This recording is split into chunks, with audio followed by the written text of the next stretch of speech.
नाही, बाई पहिल्यांदा उभे राहिले होते. हे बघ, तुम्ही असे काहीतरी बोलत जाऊ नका खडसे साहेब. मग अशाने काय होतं की सभागृहाचा सगळा डेकोरम खराब होऊन जातो.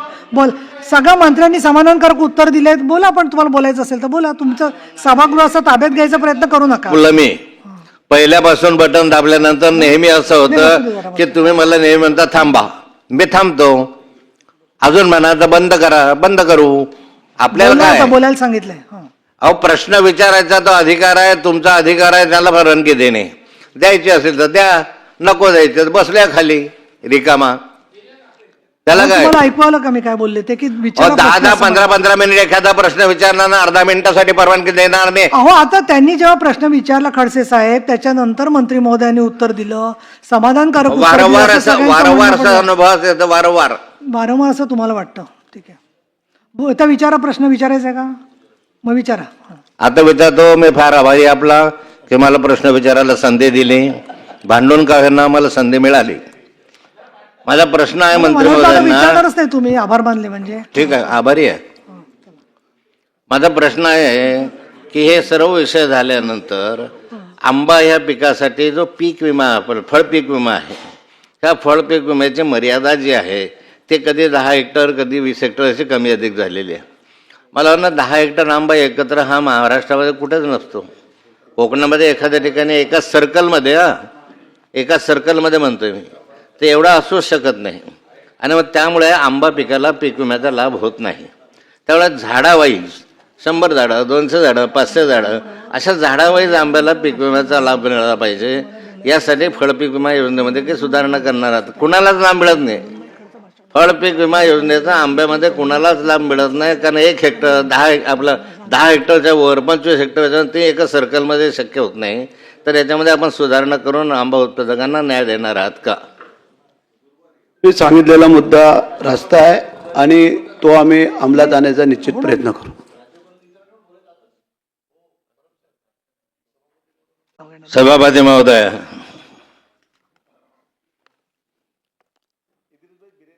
राज्यपालांचं अभिभाषण आज आपण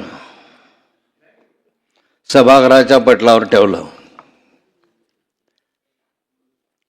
आणि श्री प्रवीणजी दरेकर यांनी राज्यपालाच्या अभिभाषणावर अभिनंदनाचा प्रस्ताव मांडला. कित्येक वर्षामध्ये राज्यपालांच्या अभिभाषण मी पाहतोय, वाचतोय. अलीकडच्या कालखंडामध्ये सर्वात रट्टाळ असं भाषण असेल तर या वर्षीचं राज्यपालांचं आहे. प्रवीणजी, राज्यपालांचं अभिभाषण म्हणजे काय? आम्ही काय केलं हे थोडक्यात आणि आम्ही काय करणार आहोत हे विस्तृत. या राज्याची दिशा कशी असावी, धोरणात्मक दिशा कसा असावी, हे राज्य पुढच्या कालखंडात कोणत्या दिशेनं जावं, पुढच्या कालखंडामध्ये धोरण कसे अवलंबावे, यासाठी राज्यपालांचं अभिभाषण. आम्ही पर्यटनाला चालना दिली. आम्ही कर्नाटक सीमा वादाच्या संदर्भात वकील नियुक्त केला. एक वकील नियुक्त केला की धोरणात्मक होऊ शकते का? गेल्या अनेक वर्ष 1960 पासून तर आतापर्यंत कर्नाटक विवाद हा सुटलेला नाहीये, सीमावाद. आणि एकही अधिवेशन असं झालं नाही बजेटचं की ज्याच्यामध्ये कर्नाटक महाराष्ट्र सीमावादाचा उल्लेख नाहीये. पण त्या उल्लेखाच्या संदर्भात आम्ही काय कारवाई केली, कुठल्या बैठका झाल्या, किती त्याच्यामध्ये पुढाकार घेतला, या संदर्भातली विस्तृत माहिती त्याच्यामध्ये असायची. आता यांनी त्याच्यामध्ये काय केलेलं आहे तर सर्वोच्च न्यायालयात महाराष्ट्राचे प्रतिनिधित्व करण्यासाठी तज्ज्ञ वकिलाची नियुक्ती केली. याचा अर्थ असा आहे की आतापर्यंत यासाठी तज्ज्ञ वकील नियुक्ती केली नव्हती आणि त्यामुळेच हा प्रश्न भिजत पडलेला आहे. तो प्रश्न असाच पडलेला आहे. तज्ज्ञ वकिलाची नियुक्ती काही धोरणात्मक विषय असू शकतो दरेकर साहेब. आता यामध्ये महाराष्ट्र थेट परकवणूक गुंतवणुकीच्या पसंतीचे राज्य आहे आणि देशातील अग्रेसर औद्योगिक राज्य आहे असं आपण म्हटलेलं आहे. आणि या देशामध्ये 1,64,875 कोटी रुपये इतके थेट परकीय गुंतवणूक मिळाली असून ते भारतात आलेल्या थेट परकीय गुंतवणुकीच्या 39% इतके अशी आहे. मी जगतापांचं भाषण ऐकत होतो आणि तोच प्रश्न परत तुम्हाला विचारणार. मागचे 10 वर्षाचे आपण भाषण ऐका, वाचा. या 10 वर्षाच्या भाषणांमध्ये जर आपण पाहिलं तर आम्ही दावोसला गेलो, परकीय गुंतवणूक किती आली ते पाहिली, किती आमच्याकडे आले त्याचे सामंजस्य करार झाले. एक वेळ एक श्वेतपत्रिका काढा, या राज्याला समजू द्या की या 10 वर्षामध्ये आमचे सामंजस्य करार एवढे झाले आणि त्या सामंजस्य करारानुसार प्रत्यक्ष गुंतवणूक एवढी आली आणि प्रत्यक्ष रोजगार एवढा मिळाला. एवढी जर गुंतवणूक झाली असतं तर महाराष्ट्र बेरोजगार राहिलाच नसता. पण तुझं कौतुक करावं लागतं. प्रत्येक वेळी इतके आम्ही सामंजस्य करार झाला, इतके झाले, हे दाखवण्याची कला तुमच्यामध्ये आहे. राज्यभरामध्ये अनेक उद्योग आले असं सांगितलं जातं, पण प्रत्यक्ष त्या ठिकाणी किती वर्षानंतर येणार आहे, किती वर्षाच्या आत ते कार्यान्वित होतील याच्याबद्दल कुठली माहिती नसते. आणि परकीय गुंतवणुकीच्या संदर्भामधलं असं जर धोरण नसेल तर त्या संदर्भातली आपली भूमिका स्पष्ट करण्याची आवश्यकता आहे की नेमकं किती आलेत. 30 लाख कोटी रुपये इतक्या गुंतवणुकीचे सामंजस्य करार केले आणि यामुळे 40 लाख रोजगार निर्मिती होण्यास मदत होईल. वा, 30 लाख कोटी आणि 40 लाख रोजगार. सगळं कसं नोशनल आहे, होणार, येणार, आनंदाची गोष्ट. आम्ही स्वागत करू. असं जर झालं तर स्वागतच केलं पाहिजे. पण आतापर्यंत का रोजगार गेला नाही, का रोजगार बाहेर जातोय, का बेरोजगारी वाढत आहे, का आंदोलन होत आहेत, का संप होत आहेत, रोजगाराच्या हाताला काम मिळत नाही, याच्या संदर्भातली भूमिका काय आपली. आणि अध्यक्ष महोदय,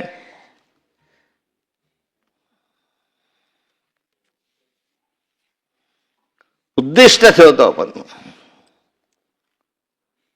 माझ्या शासनाने 2026 ते 30 कालावधीत महाराष्ट्र उद्योग आणि गुंतवणूक सेवा धोरणाच्या अंतर्गत 50,000 कोटी रुपये इतकी गुंतवणूक आकर्षित करून 50 लाख इतके प्रत्यक्ष रोजगार, 50 लाख, 70 लाख, 50,000 कोटी इतके गुंतवणूक आकर्षित, 50 लाख इतके रोजगार आकर्षित करणार.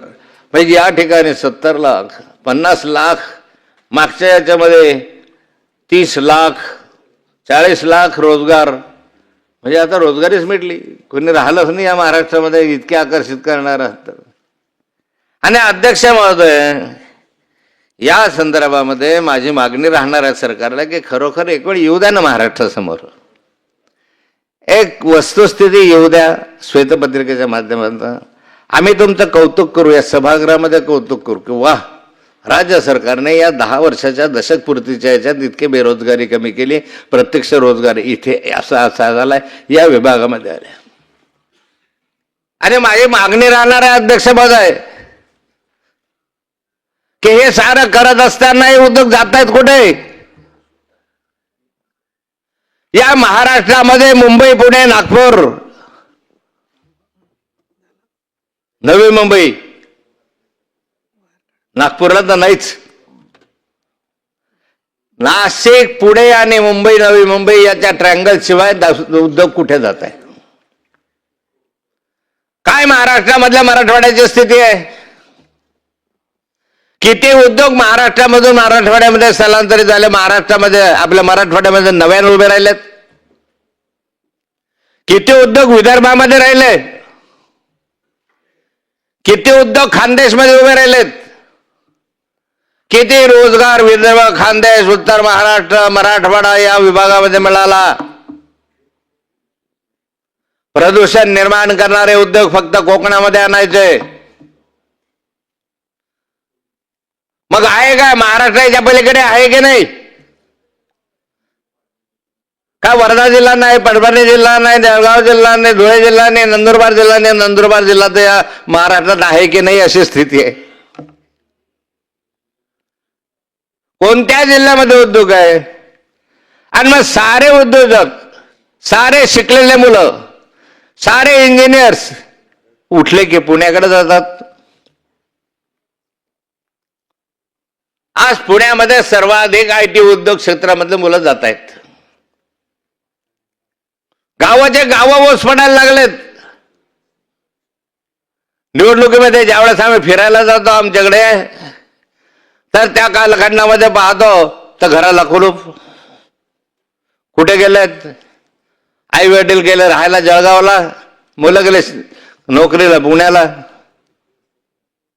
गावाचे गावं ओस पडायला लागले, पण गावापर्यंत रोजगार मिळाला नाही. नोकरी सोडा, पण स्वयंरोजगारासाठी सुद्धा पैसा त्यांना मिळत नाही कर्ज रुपाने, आणि त्यामुळे स्वयंरोजगार सुद्धा त्या ठिकाणी येत नाही. मग महाराष्ट्र विकासाच्या दृष्टिकोनातून चाललाय कुठे? फक्त मुंबई, नवी मुंबई. काय मुंबई नवी मुंबईमध्ये मेट्रोची गरज आहे?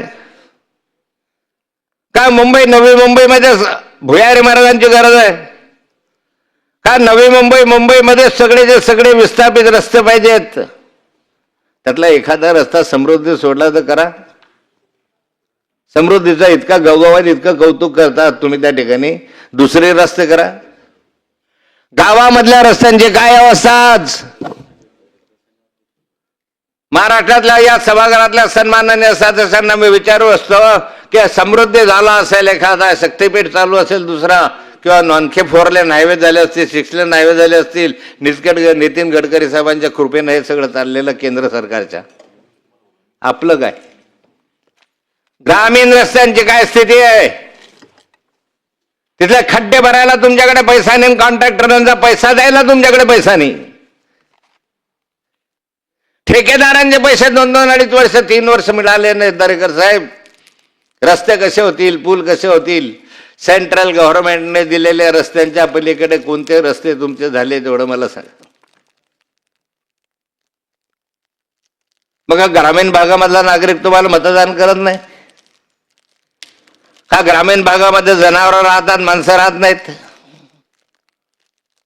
मग या ठिकाणी अध्यक्ष महोदय, राज्यपाल महोदयांनी धोरणात्मक निर्णयाच्या संदर्भात धोरण घ्यायला पाहिजे की हो, या पुढच्या कालखंडामध्ये आम्ही ग्रामीण भागातले रस्ते सुद्धा शहरी भागातल्या रस्त्यासारखे काँक्रिटीकरण करू. याचं कौतुक करा. पण अध्यक्ष महोदय, हे होत नाही आपल्याला, आणि म्हणून या संदर्भात नाराजी व्यक्त करण्यासाठीच मी बोलतोय.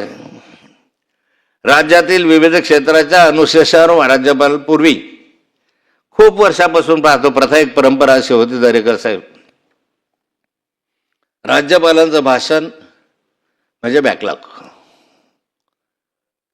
एक ओळ, एक पॅरेग्राफ बॅकलॉगचा असायचा.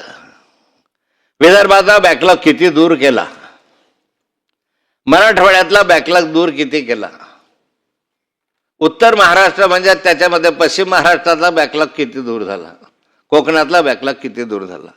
बॅकलॉगचे आकडे यायचे, तासनतास चर्चा होती, आपण पाहिलेलं आहे. कधी दांडेकर समितीवर चर्चा करायची, कधी किंमतकर समितीवर चर्चा व्हायची, कधी या क्षेत्रातला अनुशेष कमी झाला, त्या क्षेत्रातला वाढला, याच्यावर चर्चा व्हायची. राज्यपालांचं मूळ अभिभाषण जे आहे ते, राज्यपालांचं भाषण जे आहे ते बॅकलॉगच्या संदर्भामधला एक गाभा राहायचा.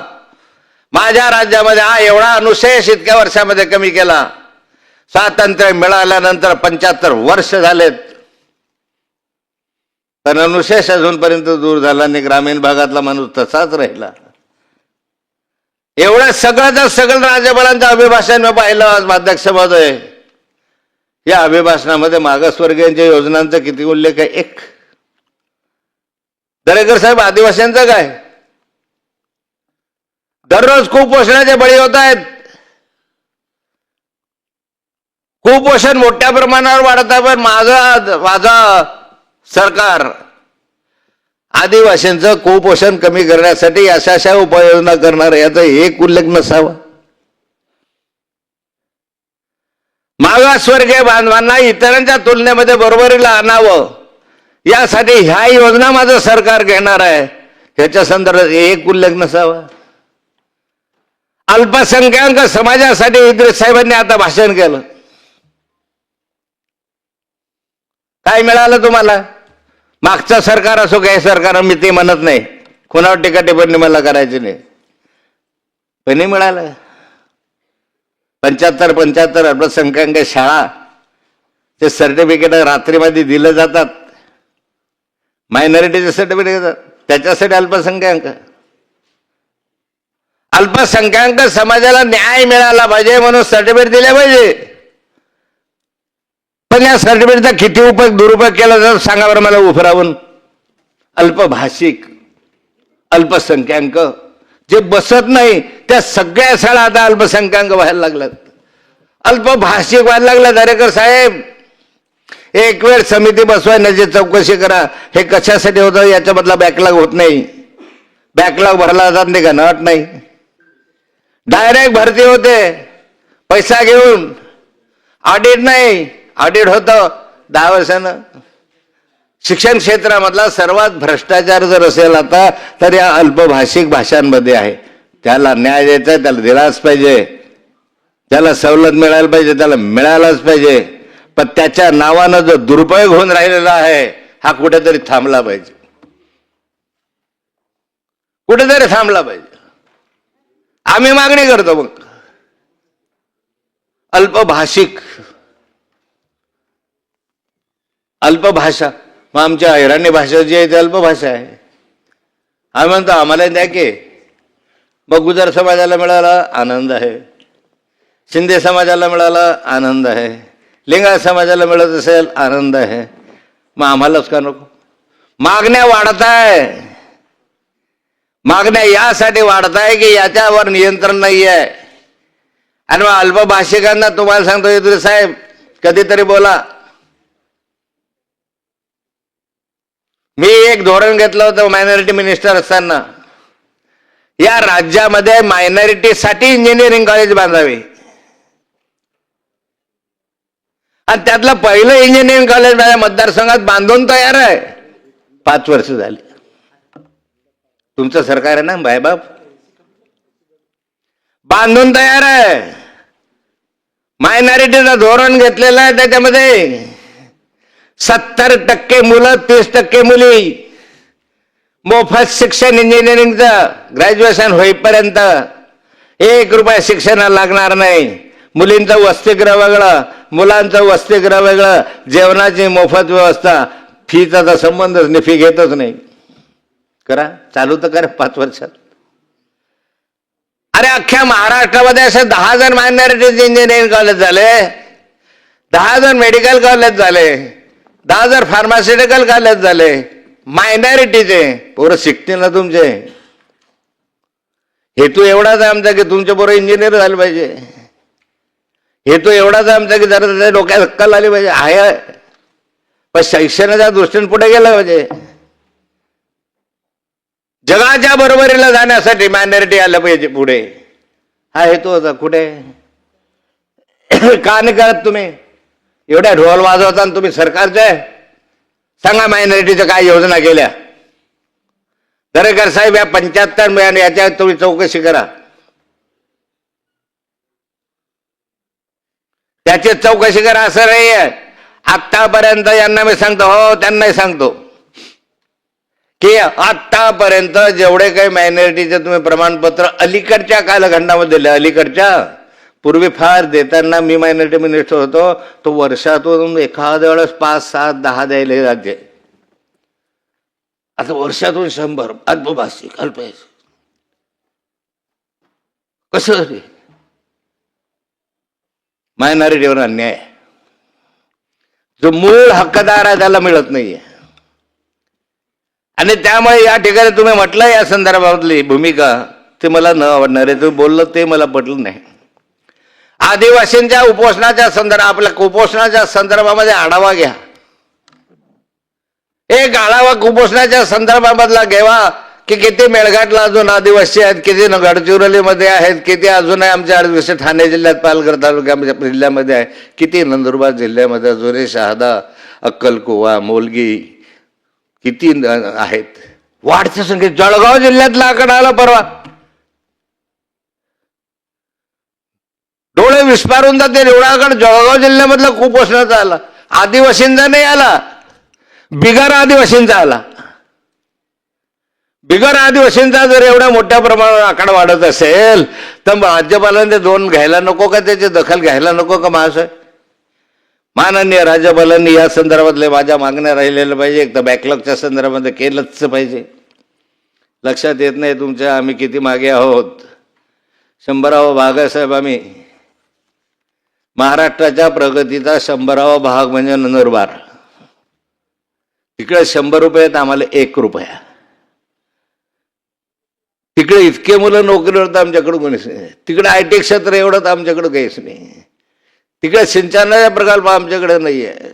तिकडे नॅशनल हायवे आमच्याकडे नाही आहे. तिकडे मोठ्या समृद्धी मार्ग आमच्याकडे नाही आहे. काय कसं जाणार पुढे? हा आदिवासी माणूस जाईल कसा पुढे? अहो पैसा कमी करा दुसऱ्या क्षेत्रातला, पण आदिवासी क्षेत्रामध्ये समाज कल्याणच्या क्षेत्रामध्ये पैसा वाढवा.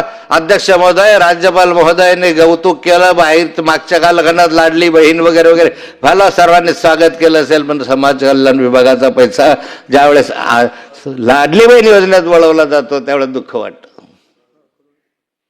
किमान समाज कल्याणचा जो मागासवर्गीय आहे, जो वर्षानुवर्ष गावकुसाच्या बाहेर राहिला, त्याचा पैसा तरी अन्यत्र वळवू नका. पण 2 वर्ष झाले, 1.5 वर्ष झाले मी पाहतो प्रत्येक बजेटमध्ये त्याचा पैसा जो आहे हा मागासवर्गीयांच्या कल्याणाचा पैसा लाडकी बहीण योजनेत. हे व्हायला नको अध्यक्ष महोदय. अध्यक्ष महोदय, या ठिकाणी राज्यातील कुपोषणाच्या संदर्भामधला तर नाही भाष्य तुमचं, पण शेती आणि शेतकरी एवढं मोठं राज्यपालांचं अभिभाषण. शेती आणि शेतीच्या संदर्भातलं तंत्रज्ञान AIच्या संदर्भात तुम्ही नुसता उल्लेख केलेला आहे. पण काय आहे शेतकऱ्याची अवस्था, त्याच्या संदर्भात काही धोरणात्मक निर्णय. साऱ्या शेतकऱ्या कोकणातला फळबागाचा निर्णय असेल, महाराष्ट्रातला आमच्या जळगाव परभणी वगैरे केळीचा विषय असेल, विदर्भामधला संत्र्याचा विषय असेल, काहीतरी एक योजना शेतकऱ्यांसाठी अशी जाहीर केली असती. राज्यपालांनी एक धोरणात्मक निर्णय घेतला असता तर योजना अनेक आल्या असता. पण शेतकरी आज मरतोय, आत्महत्या करतोय, त्याचं काय? आत्महत्या थांबवण्याच्या संदर्भामध्ये राज्यपालांनी एक ओळीचा उल्लेख केला नाही. एक ओळीचा का महाराष्ट्रातल्या आत्महत्या थांबल्या शेतकऱ्यांच्या? साऱ्या शेतकऱ्यांच्या आत्महत्या दिवसेंदिवस वाढत आहेत. कशामुळे? एका बाजूला महागाई वाढली, दुसऱ्या बाजूला खतांच्या किमती वाढल्या, तिसऱ्या बाजूला शेतमालाला भावने. आज कांद्यावाला नाशिकला रस्त्यावर आहे, परवा केळीवाला रस्त्यावर येतो. काय चाललं राज्यामध्ये? कुठेतरी हमीभाव आहे. अहो राज्यामध्ये पावसाळ्यामध्ये नुकसान झालं, पावसाळ्यात अजूनपर्यंत नुकसान भरपाई मिळाली नाही.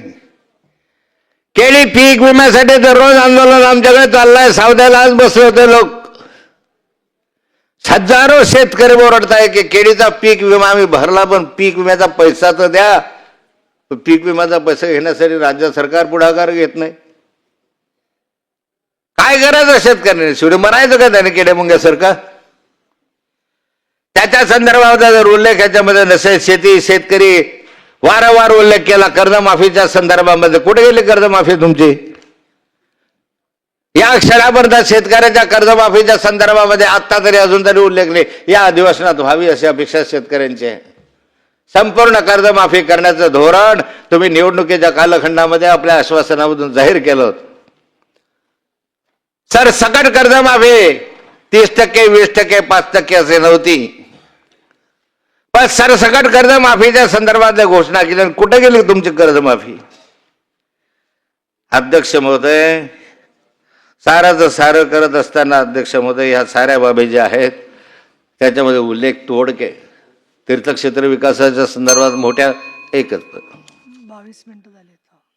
तीर्थक्षेत्र विकासाच्या संदर्भामध्ये का तुम्ही केलेलं आहे गोळीमध्ये, पण मोठे तीर्थक्षेत्र, लहान तीर्थक्षेत्रासाठी काय? माझ्या मुक्ताई नगरला संत मुक्ताईचं देवस्थान आहे, तिथला तीर्थक्षेत्र असलेला एक आराखडा 100 कोटीचा आधी तात्पुरता मंजूर केला. 15 कोटी 25 कोटीचा आराखडा माननीय मुख्यमंत्र्यांच्या बैठकीमध्ये 2016ला मंजूर केला. पैसे नाही, मग नुसत्या घोषणा करतात. तुमच्या तिजोरीत खळखळाट आहे. तुमच्याकडे आहे कुठं पैसा? किती आहे? 10 लाख कोटीचं कर्ज आहे तुमच्या डोक्यावर. कुठून पैसा आणणार आहात? आहे तर द्या ना ठेकेदारांचा. ठेकेदारांचा पैसा द्या मंत्र्यांना तुम्ही त्या खात्याचे.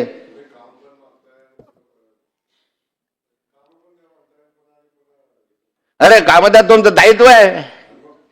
काम द्या तर पैसे देणं तुमचं दायित्व आहे. कशाला का ठेकेदाराचं कामं करायचे तुम्ही नुसते त्यांच्याकडून करून घ्यायचं दलालीसाठी, कमिशन घेण्यासाठी, 5% 10% कमवण्यासाठी कामं मंजूर करतात. पैसे द्यायच्या वेळेला टाळाटाळ करतात. द्या ना पैसे असतील. पैसे तर का पोकळ घोषणा करता येते? राज्यपालाने कर्जावर बोलायला पाहिजे. मी बोलेल पुढे ज्यावेळेस माननीय वित्तमंत्र्याचं भाषण असेल त्यावेळेस. राज्याची परिस्थिती नाजूक आहे. आणि अध्यक्ष महोदय, मी शेवटचे 2 विषय आपल्यासमोर मांडतो. सरकारवर निवड टीकाच केली पाहिजे असं नाही दरेकर साहेब.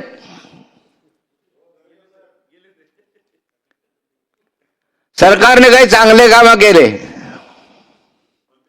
लघुलवून. सरकारने काही चांगले कामं केले त्याचं कौतुक मी करणार मोठ्या म्हणून. मला माहित आहे मुनगंटीवार साहेबांनी गुंठेवार, आपल्या बावनकुळे साहेबांनी गुंठेवारीच्या संदर्भामधला कायदा केला. महाराष्ट्रानं स्वागत केलं.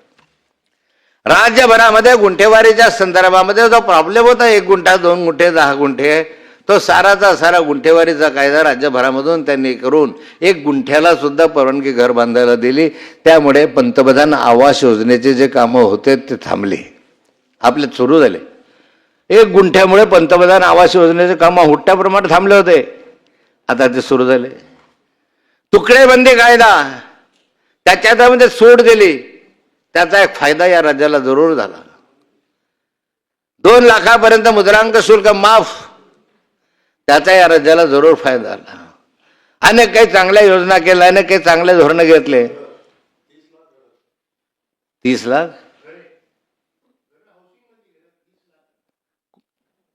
मला नाही माहित. 30 लाख हाऊसिंग मध्ये घर असतील तर चांगली गोष्ट. घरकुल तुमचे कुठे आहे हो? घरकुल तो केंद्र सरकार माहिती. पंतप्रधान तुमच्या घरकुलाच्या सगळ्या योजना बंद झाल्या. बोलायला लावू नका. सन्माननीय मंत्री महोदय, हा, तुमची योजना सांगतो. धनगर समाजासाठी योजना केली. 6 वर्षामध्ये अहिल्यादेवी होळकरांच्या नावानं योजना केली. 1 घर मंजूर झालं त्याचं काम झालेलं नाही. एकलव्य योजनेमधले काम तुमचे पूर्ण झालेले नाही. उलट चांगलं सांगत होता काम सरकार. त्यांनी बोलले म्हणून त्यांना सुचवत नाही म्हणून बघू नका त्यांच्या काही काम याच्या संदर्भातले झाले. पण मी माननीय मुनगंटीवार साहेबांना, सरकारला सांगणार आहे की या राज्यामधले वाळू माफिया आणि मुरुम माफिया अजून थांबले नाही. उदाहरण देतो आपलं मंत्री महोदय आपल्याला. 26व्या या महाराष्ट्रातल्या महसूल मंत्र्यांना, माझ्या महसूल आयुक्तांना आणि कलेक्टरना मी पत्र लिहून सांगितलं की या ठिकाणी अशी वाळू या 1.5 वर्षामध्ये वाळू माफिया चालू आहे, बंद करा. मी समक्ष किती वेळा बोललो, उलट माझ्यावर गुन्हा दाखल झाला विचार करायला होतो. 26 वेळा पत्र लिहिलं 1.5 वर्षामध्ये. स्वतः आमच्या जिल्हाधिकाऱ्यांशी बोललो. जिल्हाधिकारी अभी करते हैं, जिल्हाधिकारी बदलला दुसरा अभी करते हैं. का करत नाही? जिल्हाधिकारी अगतिक आहे. ताकद नाही तुमच्या जिल्हाधिकाऱ्यामध्ये. कमजोर झाल्या जिल्हाधिकारी. माफियांच्या नावाखाली, माफियांच्या दबावाखाली जिल्हाधिकारी कमी झाले. रेव्हेन्यू यंत्रणा करा. तुमच्या ताकद असेल तर बंद करून दाखवा. मी तुम्हाला दाखवलं स्पॉट. मी स्वतः गेलो त्या ठिकाणी, तुम्हाला लाईव्ह लोकेशन दाखवलं. लाईव्ह काढताना जे दाखवलंय. कलेक्टर बुलढाण्याला कळवलं, त्यांना कळवलं, ह्यांना कळवलं. जे चांगलं काम आहे तेही तुमच्यानं का होत नाही? कारण इसके ऊपर नाना भाळी आहे. नाना आमच्याकडे पैशाला नाना म्हणतात. हप्तेखोरी भारी आहे. एक जिल्हाधिकाऱ्याने रत्तार आवाज केला की साला सळसळ कापायचा प्रशासन इंग्रजांच्या कालखंडात. काही जिल्हाधिकारी अजूनही मी पाहिलेले आहे, तुकाराम मुंडे सारखे. मी कौतुक करतो नेहमी. तुकाराम मुंडेचं काय तुम्हाला असेल नसेल, पण त्या माणसांना लाईन लावली, शिस्त लावली. तसं सरकार हे आमचे जिल्हाधिकारी, yes sir, yes sir, phone केला की उठून उभे राहा, यस सर. अरे क्या यस सर लगाया? कोण बंद करणार आहे काय? आम्ही करणार आहात? तुमच्याला बंद होत नाही. मंत्र्यांनी ताकद नाही. 26 वेळा मंत्र्यांना पत्र देऊन उत्तर नाही. 26 वेळा पत्र देऊन नाशिकचा आमचा कमिशनर मला पत्र देतो की आम्ही कारवाई करतो आहोत. करा कारवाई. जा सांगा तुमच्या जिल्हाधिकाऱ्याला सस्पेंड करा. हा माणसं का नाही सस्पेंड? कारण हप्ते पोहोचतात वरपर्यंत. हप्ते वरचा आकडा मी सांगू शकेल कुठपर्यंत आहे.